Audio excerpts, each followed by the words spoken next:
কথায় আছে শিক্ষা জাতির মেরুদণ্ড, কিন্তু বাঙালি জাতির মেরুদণ্ড আপনি শিক্ষা খুঁজে পাবেন না। কারণ এখানে শিক্ষা মানেই ব্যবসা। এখানে যার টাকা আছে তার মেধা থাকে না, যার মেধা আছে তার টাকা থাকে না, আর যার মেধাও আছে টাকাও আছে সে দেশে থাকে না। আর এই টাকাওয়ালা আর মেধাওয়ালার মাঝে আরেক জাতি কোটাওয়ালা। দুর্ভাগ্য হলে সত্য বাংলাদেশে 56% কোটা আর বাকি 44% প্রশ্ন পাস। আর এখান থেকে শুরু হয় যোগ্যতা নিয়ে কথা, আন্দোলনের সূত্রপাত।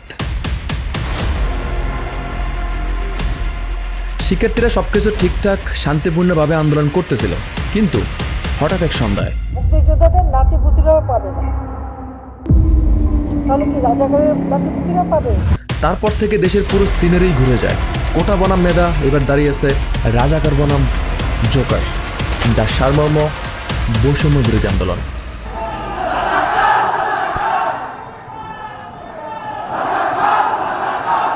একজন সাধারণ ছাত্র যখন তার সাংবিধানিক অধিকার চাইতে গেল তখন সে হয়ে গেল রাজাকার। এটা কেউ সহ্য করে নিবে না, আর ঠিক ন্যায়ও নেই।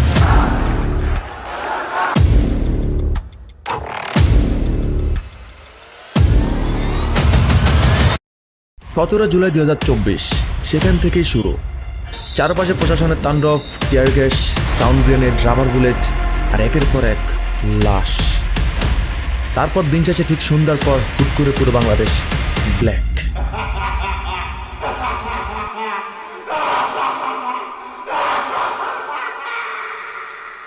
পলকে পলকে কাহিনী, গল্পগুজব, বানোয়াট কথাবার্তা আর একের পর এক প্রশাসনের তাণ্ডব।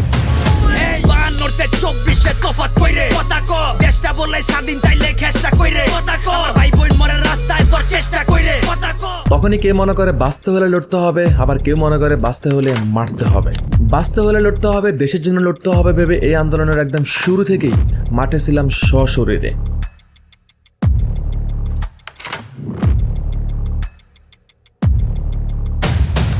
একটা সময় গিয়ে শরীরে বিভিন্ন জায়গায় রাবার বুলেট লাগে এবং শারীরিকভাবে ও মানসিকভাবে ভেঙে পড়ি। বাট শির দ্বারা ভেঙে যায়। আবার উঠে দাঁড়িয়েছি, কারণ বাঁচতে হলে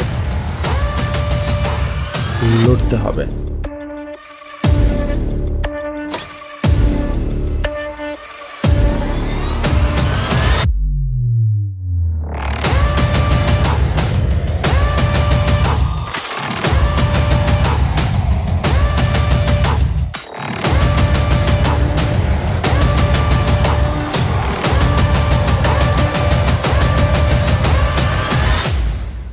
বাসা মারার লড়াইয়ে প্রাণ হারায় আবু সাইদ ভাই, মুগ্ধ ভাইয়ের মতো শত শত শহীদ ভাই বোন।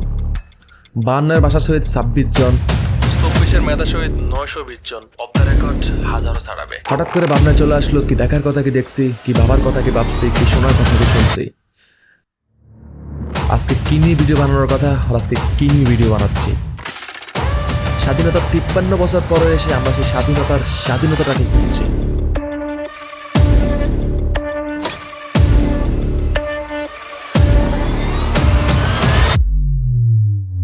দাসত্ব যখন অভ্যাসে পরিণত হয়, তখন মায়ের সোনার টুকরো ছেলেগুলোর বুকে তাজা রক্তে রাজপথ রঞ্জিত হয়।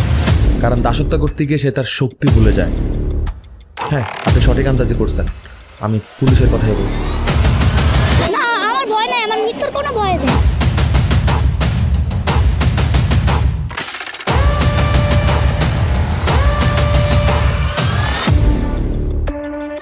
এ জাতি আপনাদের সারা জীবন মনে রাখবে, সারা জীবন। পুলিশ বাহিনী না, এটা গাদ্দার বাহিনী হিসেবে। জাস্ট যাত্রাবাড়ির একটা ফুটেজ দেখে আপনাদেরকে।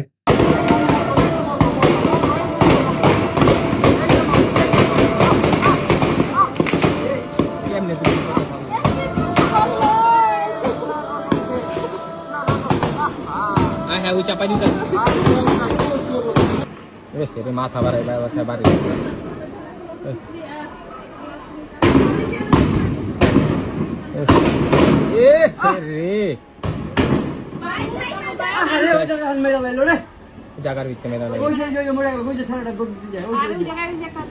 আজ বলতেই হয়, আমার সোনার বাংলাদেশ, আমার স্বাধীনতা শেষ। এই স্বাধীন বাংলাদেশ আমার সোনার বাংলা শেষ। শুরুতেই আন্দোলন বৈষম্য বিরোধী আন্দোলন হলো, শেষে তার রূপ নেয় এক দফাতে, সরকার পদত্যাগ।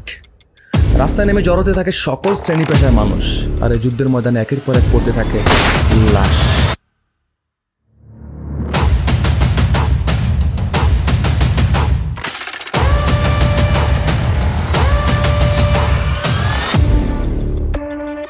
অবশেষে 5ই আগস্ট 2024 নাকি 37 জুলাই 2024, সময় দুপুর 2:03 সুই। শাহবাগ থেকে শুরু করে ঢাকার বিভিন্ন জায়গা থেকে লাখো লাখো মানুষ গণমিছিল নিয়ে রওনা করে গণভবনের দিকে। এরই মধ্যে ঘোষণা আসে সরকার পদত্যাগ করে দেশ ত্যাগ করেছেন।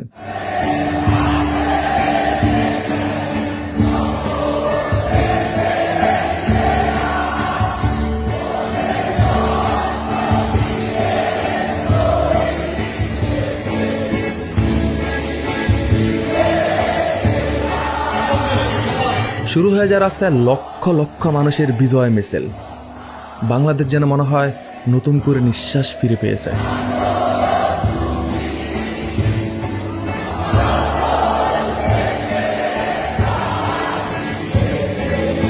দলে দলে জাতীয় সঙ্গীত গাওয়াটা যে কত আনন্দের, কতটা গর্বের, আমি সেটা সেদিন ফিল করলাম।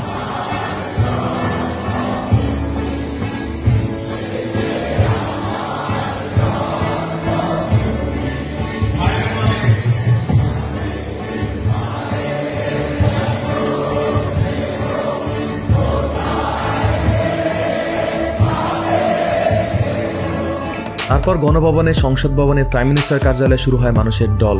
একের পর এক আনন্দ মিছিল, বিজয় মিছিল, সাথে লুটপাটও। কিন্তু লুটপাটের আড়ালে কিছু মানুষ শেষ দেওয়া চলে যায়, কিন্তু এইটা মিডিয়া কভার করা হয় না। মিডিয়া কভার করে শুধুই লুটপাট।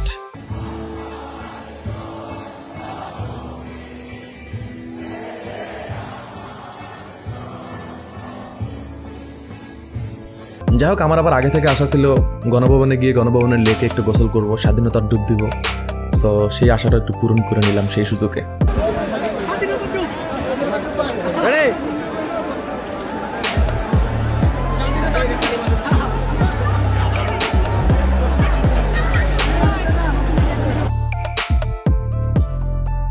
এখন গণভবনে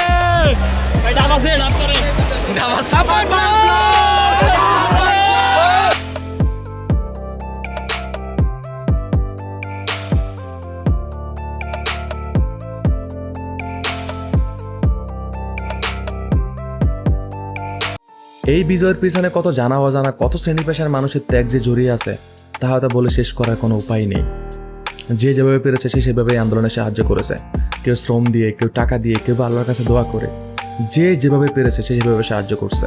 আমি জাস্ট একদিন একটা গল্প আপনাদের সাথে শেয়ার করতে চাই। একদিন আমরা 4-5 জনে মিলে কারণ বাজারে সবার সাথে আন্দোলন করতেছিলাম। আমি, সোহেল ভাই, মেহেদি ভাই, রাজু, সবাই মিলে সবার সাথে মিলে আন্দোলন করতেছিলাম। সো হুট করে আমাদের সামনে এক আন্টি চলে আসে।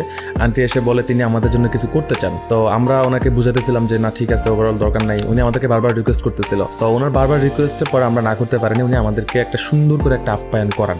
আপনারা ছবি দেখতে পাচ্ছেন এখানে। সো তারপরে তার কিছুক্ষণ পরে আমাদের সাথে রাস্তায় একটা আন্দোলনকারী দেখা হয়। উনি পায়ে খুব ভালো একটা মোটামুটি ইনজুর্ড হয়ে যায়। সো ওনাকে নিয়ে আমরা পারমিশিতে নিয়ে যাই ওনার ট্রিটমেন্ট করানোর জন্য এবং মেডিসিন নেওয়ার জন্য।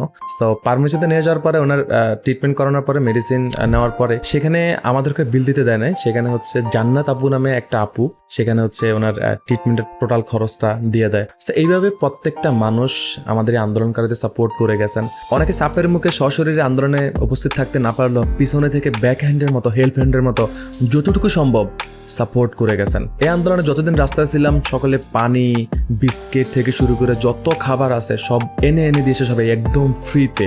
যে যা চেয়েছে, কেউ বলে না তুমি এইটা একটা নিছো আরেকটা নেও কেন, তুমি একটা নিছো আরেকটা নেও কেন, কেউ এরকম বলে না। যত চেয়েছে তত পেয়েছে, কেউ না করে নেয় এবং সম্পূর্ণ খাবার ফ্রিতে পেয়েছে। ইভেন চেনা জানা কেউ কাউকে একা রেখে যান না, কেউ বিপদে রেখে যান না। সবাই সবাইকে সাপোর্ট দিয়ে গেছেন, সবাই সবার সাথে ছিলেন, কেউ কাউকে একা রেখে পালিয়ে যান না। এই জন্যই মনে হয় আমরা প্রাণ ভরে বলি, আমার সোনার বাংলা, আমি তোমায় ভালোবাসি। প্রায় 1 মাস টানা যুদ্ধ করার পর আমরা পেয়েছি নতুন বাংলাদেশ, বাংলাদেশ 2.0। সরকার পদত্যাগের পরে, দেশ স্বাধীনের পরে বাংলাদেশে ডাকাতি, মারামারি, হানাহানি, ঘরবাড়ি ফুরিয়ে ফেলা, একজনকে মেরে ফেলা, খুন করে ফেলা, এগুলো বেড়ে গিয়েছে। হঠাৎ করে যারা প্রতিশোধ নেওয়ার জন্য উঠে পড়ে লেগেছেন, সাবধান, কারণ ক্ষমতা চিরস্থায়ী নয়। ইতিহাস থেকে সবারই শিক্ষা নেওয়া উচিত। মানবিক হতে শিখুন, ক্ষমা করা শিখুন। বুঝিয়ে দিন আপনি তাদের চেয়ে ভালো, নাহলে আপনি আর সে তো একই হয়ে গেলেন। আপনি এতদিন আপনার যে বন্ধুকে অমানুষ বলতেন, কোনোভাবে আপনি তার জায়গাটা দখল করে নেন না, তো ভাবতে হবে, ভাবুন।